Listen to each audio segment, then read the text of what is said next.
This is a lot of Marvel United, and today I'm gonna show you how to get everything into just these 3 boxes while still keeping the game organized and well protected. So stay tuned.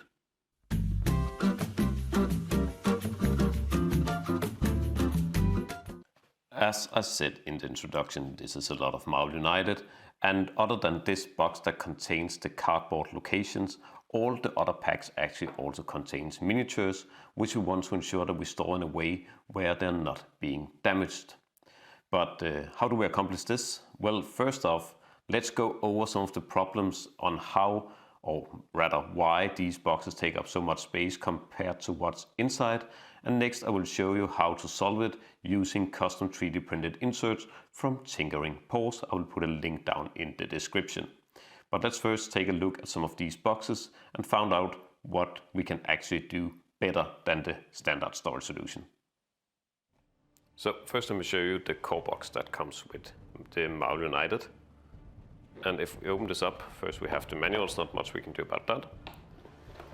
But then when we look down here, and this is pretty standard, we have this plastic insert to protect the miniatures, which we have up here in the top. And then we have the villain board, the location cardboards, and all the cards. But you can see that we have all this plastic here, and the insert is actually not the full depth. So we can see here that we have this small trim to keep all the tokens. So there's a lot of unused space in these boxes. And this is not the worst one. So let me show you how a normal expansion looks like. So let's just get this back in the box. So here we have an example of one of the expansions, and they all have the same layout other than one. So if we look again, we have a small one-side booklet here. And then we have the same insert, but this time, because we don't have that much cards and we don't have all the tokens and stuff like that, but it's the same kind of insert, we have much more unused space down here. So you can see we have one villain card, we have the cards, and if these were sleeved, they would probably be maybe 1.5, maybe 2, but still a lot of unused space. And this is one of the things we are gonna do better with these custom inserts, which I'm gonna show you in just a minute. But I did say that we have one box that is different from the rest of the expansion, and that is this one, the Infinity Gauntlet. And why is that? That is because in here we actually also have an additional component. So we still have our miniatures, our villain boards and our location, but we also have this giant Infinity Gauntlet here and these gems that you use for the mini campaign. And this gauntlet is actually very, very thin plastic, as you can probably say. And we want to keep this protected as well, because it can crack really and break very easily. But you can see here, the cards are underneath the gauntlets. And again, we might fill this out if we had all the cards sleeved, but we still have a lot of unused space in the box, especially in the depth, as you can see how deep it is in here from the gauntlet and how low it goes up here. But we'll just put this away, and then let's see how these custom inserts, 3D printed inserts, does this a lot better. So let's try and go over the different components that we get with these custom 3D printed inserts. So first off, we have these card components here, where you just have all your hero cards and villain cards, etc. And they come in different sizes, as you can see here. Then we have some smaller compartments used for specific campaign cards. And again, we have, because this custom insert has support for all the cards sleeved up to 100 microns per sleeve, they have multiple compartments, so you can use one if you don't sleeve, and you can use both if you sleeve. Then we come into some of the more interesting stuff. So first off, we have these miniature holders here. And what is unique, if you can see it here on the camera, for Tinkering Paws is that they have this rail system. So if I just try to get a miniature, I can show you how it works. So here we go. So here we have Star-Lord. And how it works is you take a miniature and you just slide it in, turn it around. And when you slide in, it will not fall. It is protected, and you can have 2 miniatures per rail. And if you set them correctly, they will not grind against each other, so you can also keep them here painted. And this will protect your miniatures in both vertical and horizontal storage.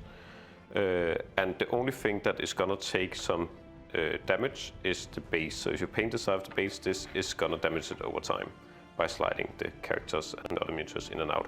But this system really sets Tinkering Paws apart from all the other storage solutions that I've seen. But let's continue with the other stuff, because this insert, compared to some of the other stuff that Tinkering Paws are providing, actually have some additional very neat constructions. So first, let's just see here that we have another rail system with sizes for extra large miniatures, because we have a couple of miniatures that is larger than the rest. So we have some longer trails here, and they are specifically marked for XL. These are just normal trails. Then we have this small compartment here, which can actually slide the top off. And this is for all your tokens. So this is just to protect them while you store your game. And then when you're ready to play, you just take up the lid and put this on the table, and you have all the tokens that you need in one go. Really, really neat. The rest of the tokens goes into this compartment here. And here we have a special compartment for all the villain boards, so they are neatly stored. And the last part of the tokens are over here, so we have this small compartment here that can be taken out as well, that also have places for the last of the tokens. And if we take the first compartment box again, this one actually slides into this trail, if I can just make it go correctly. There we go. Just had to get it right on trail.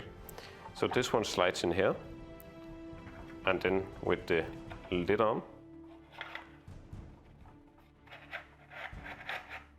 like this.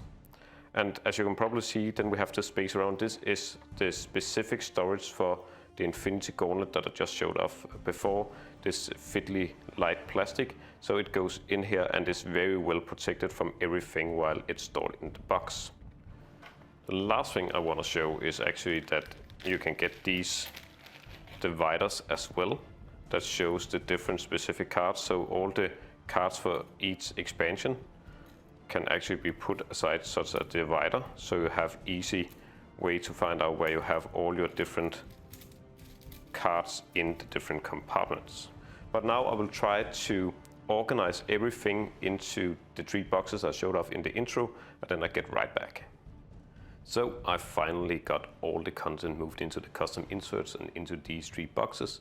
So let's go through them one by one. So first off, we have the core box here from Marvel United, and if we open it up, it now contains one of the 2 location inserts. It has 3 card inserts for all your cards if you use them sleeved. So right now I just have a lot of the cards unsleeved here, and some of the other cards we will see in just a moment. This is quite a heavy box because it will have a lot of cards as well as all the cardboard locations, but at least it closes pretty snugly, as you can see here. Not actually protruding anything. Next up we have the expansion box. You can choose whatever you want to use. I have chosen Enter the Spider-Verse because I am a very big Spider-Man fan. And here we have the other locations. So these are the rest of the cardboard locations, as well as all the thin normal locations, and 3 compartments with cards. So here I have my villains, my campaign cards, and some of my hero cards.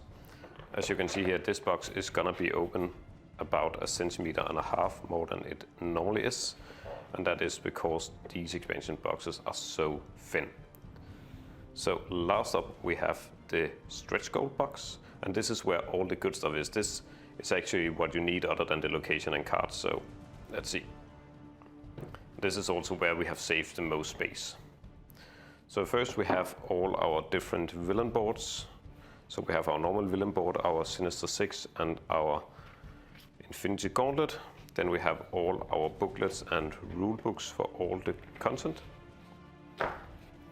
And then comes these custom inserts. So first here we have the gauntlet, we have the different tokens, and as I said, this compartment come out. And underneath this gauntlet here, we have this other compartment that now contains all our different tokens ready to put on the table. Really nice. And again, this glove fits really well. You should normally take this off just to ensure you don't break anything, but I'm just going to do it like this for now. Then we have our rail systems. First off, we have this extra large here, extra large bases over here, extra high villains in this one. The other compartment over here is the extra high compartment for the heroes. A lot of the heroes, especially with wings and flying, has some more height than the normal ones. Then we have the last token box that also have all the villain boards in it. We have the Infinity Stones, we have all the specific tokens from the campaigns here. And then comes these 4 compartments that is all the same height, and it's just for normal miniatures. We have 1 with villains and 3 more for the heroes. Not gonna take them out. And again, everything just goes right back in to the box. And as you can see, this one is pretty snug with the border. Unfortunately, when you put in the rulebook and stuff like that, it is going to protrude a couple of millimeters. Make sure everything is just nicely snug together without breaking anything. And it should go down without any problems. But yeah, it does say that you can use this for both horizontal and vertical storage, which is probably right when Tinkering Paws says it. I am probably going to store mine in horizontal anyway, so I'm not really afraid of breaking any stuff this way. I would be a bit aware of what boxes I put on top of each other. So these ones with the miniatures where they have pretty good support, not protruding, and the core box I would probably put in the bottom, and the one that protrudes a lot I would put by itself or in the middle or near the top, even though it has some weight on it. I would probably try to keep that the lightest of the boxes when I reorganize my cards after they've been sleeved. So there we have it. That was all the content from the first All-In Kickstarter campaign, the All-In pledge down to only 3 boxes. We have successfully more than half the storage space needed to keep everything on your shelf. And I know some of the boxes are protruding a bit, but I really do think that we succeeded while still keeping the game well organized and well protected. I really do love these custom 3D printed inserts from Tinkering Paws, and we also have for some of our other games. I will put a link up in the corner to our review video for the custom inserts for Zombicide 2nd edition All-In Kickstarter pledge as well. If you found this video helpful, please consider giving us a like and subscribe to the channel. It is really appreciated.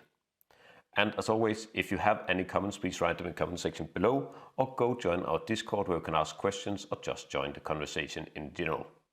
But that's all for today's video. Thanks for watching.